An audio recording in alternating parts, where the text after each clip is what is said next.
That's treason. That's treason. They couldn't win the election, and that's what happened.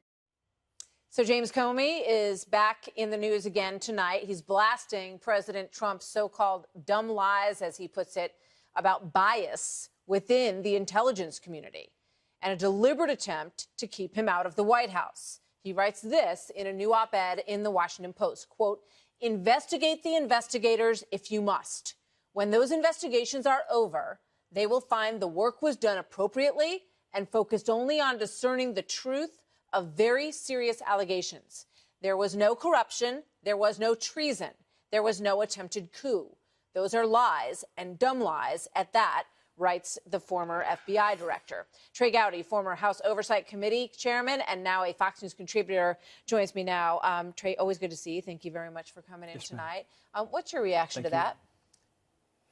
I don't use the word treason. It's a crime for which you can be put to death, so I'm pretty judicious in how I use it. But Comey goes on in that op-ed to talk about the good men and women of the FBI. And there are lots of good women and men at the FBI. Most of them would never target a political campaign and hope that it lost $100 million to nothing. Most FBI agents would never belittle political supporters of someone else and say they could smell them at a Walmart. They would never promise to stop a political candidate. They would never say they were destabilizing for the country or call them an effing idiot. They would never use unverified information, give it the imprimatur of the U.S. government, and then submit it in a FISA application. But Martha, every FBI agent that was involved in 2016 did that. That was done by the FBI. So Comey has no one but to blame but himself. No one to blame but himself if he is concerned about what the investigation in 2016 may uncover. Most FBI agents wouldn't do any of what I described. Unfortunately, the ones he picked did all of that. Yeah, Peter Strzok and Lisa Page were the people that he put in charge of that investigation. Do you sense that there is a mood in the intelligence agencies now that they are getting nervous about what the new investigation that Bill Barr has mandated might find? It depends on whether or not they've done anything wrong. Most people who have done nothing wrong don't get nervous. I think the great irony is when I see headlines lamenting the possibility that classified information is going to be disseminated by Bill Barr. I mean, think back, Martha, in 2016 and 2017, right after Trump became president, who was disseminating the classified information? It was the New York Times and the Washington Post. That's who was sharing classified information. Nobody was concerned about it then. Bill Barr is the duly appointed, nominated, confirmed Attorney General. I think that he knows enough to investigate what parts of the intelligence community did not meet our high expectations. The notion that any entity is above oversight, above review. So I agree with Comey. Let's investigate the investigators. It'd be helpful if he were a little more objective about I mean, imagine the frustration, Martha, when you read the lead agent that was put on this investigation promised to stop your campaign. Can Comey not at all understand how someone may not have confidence in an investigation run by someone who talked about an insurance policy? Yeah, but you know what he says about that, Trey? He says, oh, they're just texting. Those are his personal feelings, and people are entitled to their personal feelings. But he believes that he never let that, bleed into his work at all.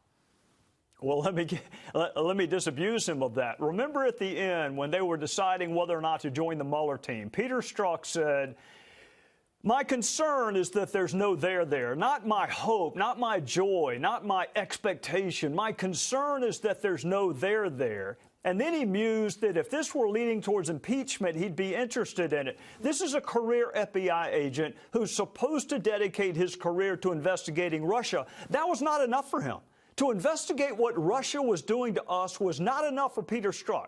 He was not interested unless it was going to lead to the political outcome of impeachment. That's about all you need to know about Peter Strzok. If it's about finding out about Russia, count him out. If it's impeachment of someone he wanted to lose $100 million to nothing, count him in.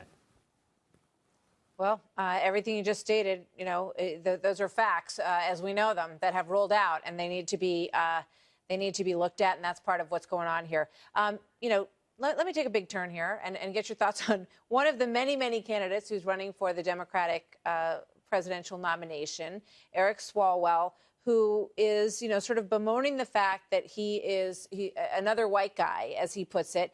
He says, I may be another white guy, but I know there are gaps in my knowledge or in my experience, and I know when to pass the mic. What do you think about that? Well, Eric's clearly riding a wave. I think he's all the way up to 0 in the polling. I noticed throughout his political history, he ran against 2 women that I know of. So if he's concerned that there aren't enough voices in Congress or in the city council he was on, he didn't have any qualms about running against 2 qualified women back then. This is what I know, and luckily what most of our fellow citizens know: logic, objective truth, passion, empathy, no racial or gender strictures. If you are a good person, I want you governing me regardless of any other immutable characteristic. I think it is a sad reflection on our politics that people are actually apologizing for things over which they have absolutely no control at all. And I think most of my fellow citizens reject that and see this as just Eric pandering, trying to climb all the way up to 1% in the polling. All right, we will leave it there. Trey Gowdy, thank you very much. Always good to see you. Yes, ma'am. You bet.